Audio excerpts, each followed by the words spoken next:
I am all out of beer, so I think it's time we fire up the old homebrew robot.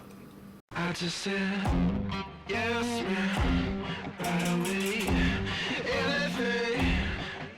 So today's video is sponsored by the iGulu. This is the iGulu F1, and if you don't know what that is, it is a complete beer brewing system. You can ferment the beer, chill the beer, and serve it all from the same machine. No transferring of your beer. Now, if you are new to the beer brewing process, you want to get into it, this really is perfect because it allows you to do a whole bunch of different styles of beer, and they're going to be successful because they come in these little kits. You don't have to worry about the ingredients. You don't have to learn how to mash. If you just love beer and you love the idea of getting into craft brewing, the F1 or the S1, they have two different machines, they are really great for this because you can not only do these kits, but if you do start getting into creating your own recipes, you can do that.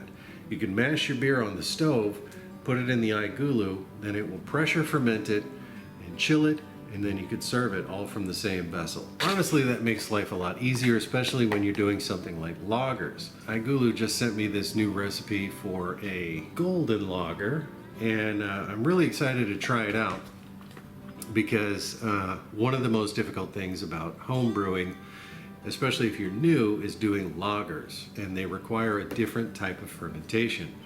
It has to be colder, it has to be kind of regulated at specific temperatures for specific amounts of time. If you don't do it right, you can end up with some really funky flavors. And the cool thing about the iGulu is that because you're fermenting under pressure, and it has a computer inside of it to set the temperatures exactly right, you don't really have to worry about anything except waiting the couple of weeks it takes for the beer to get done and then drinking it.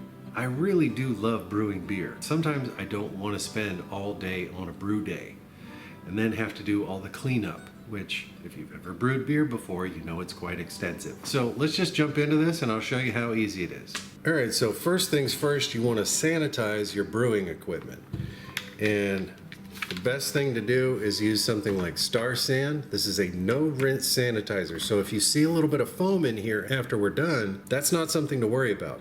That actually protects the beer and it's completely safe. And so I just do like a tiny little bit, like a few teaspoons of this per gallon of water. Put all your pieces of equipment in there, lid on, give it a shake and let it sit for about 20 minutes. Then we're going to drain out our vessel.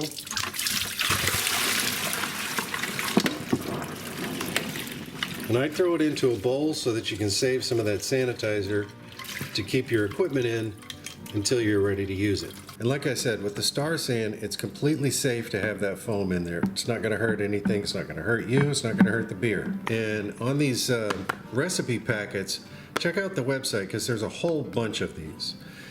They're really simple.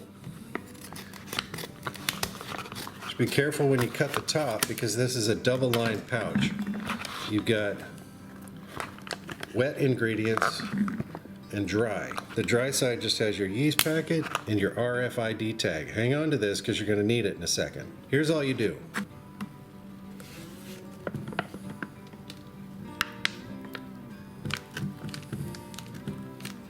That's your liquid malt extract. Add some clean water. Don't use distilled water. Only purified drinking water or spring water, whatever you want. Regular bottled water is fine. And the reason why we're using this is because it's not full of chlorine, because chlorine can mess with the brew. Last but not least, we're going to add our lager yeast. And then we take the down tube for the keg and our nice sanitized lid. The down tube on there. We do not stir or mix this. It's going to do it on its own with the action of the yeast. Press the lid down nice and firmly, and it comes with this secure clamp to hold the lid down tight and keep all the pressure inside the bottle. And then we just take the keg, put that down inside the machine, take your serving tube, snap that in top. Make sure you squeeze this clamp. Take this little retaining bar off. Open the serving valve all the way and press the tube down until it stops. Then release the serving bar Then we have this pressure tube over on the back. Clip that in. Just put the lid on and you're good. I know that seemed way too easy. How can you possibly get good beer when everything's already done for you? Well, trust me, I started out when I was brewing beer using kits exactly like this. The only difference was that when you got that kit, you had to have a fermentation vessel and you had to boil the wort for a little while, add your hops at the right time, and then let it ferment at the right temperature. And then once it was done fermenting, then you had to bottle it.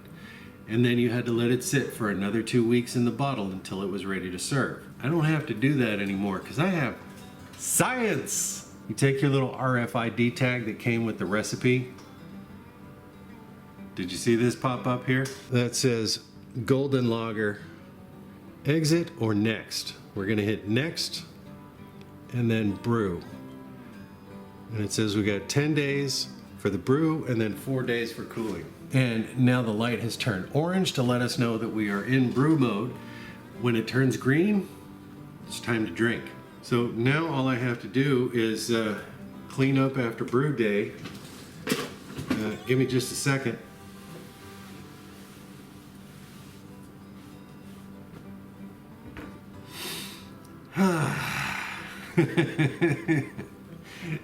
I understand there are guys out there who brew their beer from scratch. I've done it dozens and dozens of times. I still love doing it the old-fashioned way.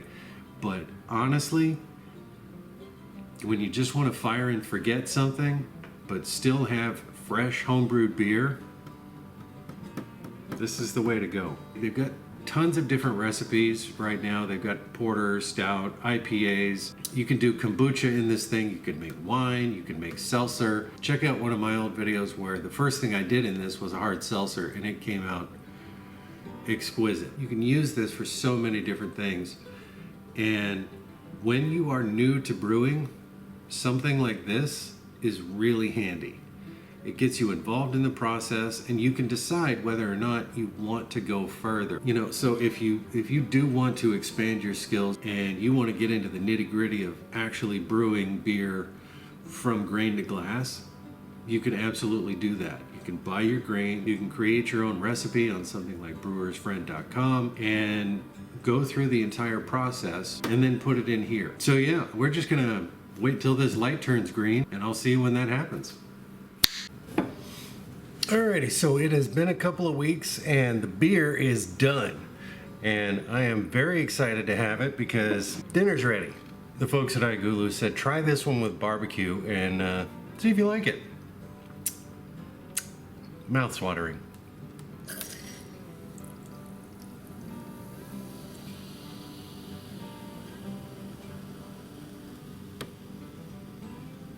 First we got to try it out just by itself. It's still a little bit cloudy, but I think if you give it some time, it'll probably clear up, but honestly, that doesn't affect the taste at all. Light and bready. Good hop aroma.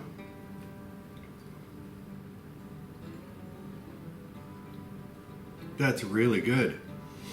It's got a little citrus note to it with the hops, a little pine. The bitterness is really good. I'd say it's bumped up a couple of points from anything that you get, you know, in a regular domestic beer, but it's crisp and it's refreshing.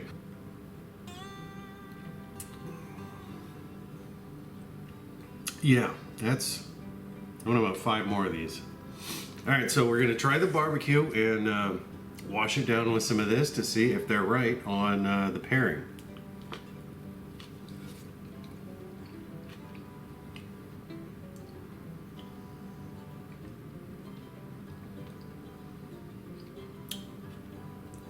Of course. I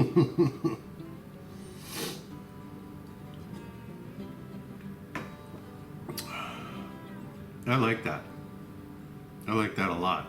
So the bitterness in the beer actually perfectly kind of knifes through that sweetness from the barbecue sauce. Yeah, actually I think this is a pretty darn good pairing. You could also do this with, you know, some spicy Mexican food or, you know, burritos, whatever.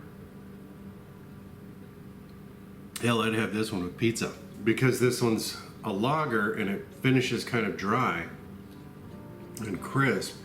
I think any sort of kind of fatty meat that you put it with, steaks, sausage, pepperoni. See, now I'm thinking about pizza.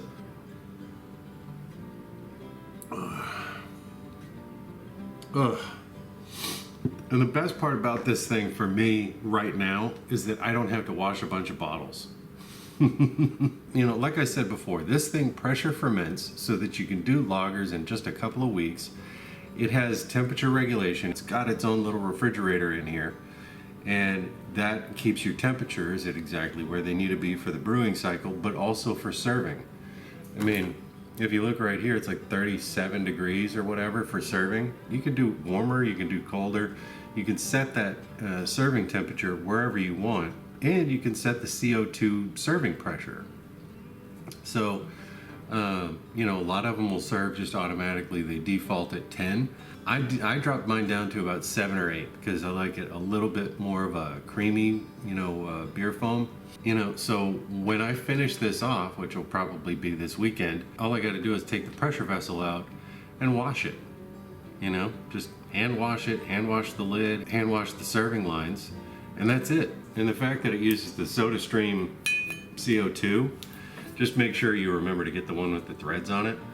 The fact that it uses this means if it runs out, I just pop over to the store and refill it. So far, I've done 3 different batches through here and I haven't lost pressure. So if it dies mid-service, you just put your bottle back on, screw it in, open the valve up, and it's back to serving pressure. You're good to go. I pretty much love everything about this. It's easy to use, it's easy to clean, it's easy to do different recipes. I haven't seen another system that can do this. So if you're interested in checking out the iGulu, hit the link down in my video description and make sure you use this coupon code so that you can get a discount on your iGulu machine. This is the iGulu F1, but they also have the S1.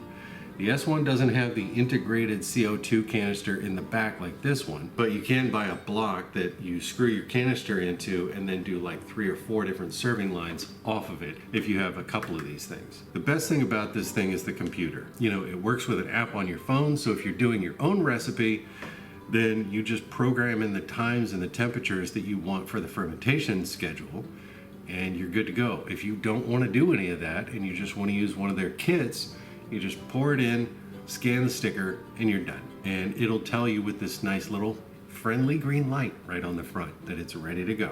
All right, before we finish up today, I just want to say a massive thank you to all of my Patreons. Thank you guys so much for sticking with the channel. And speaking of my Patreons, Lunchbox, he's listed down here somewhere.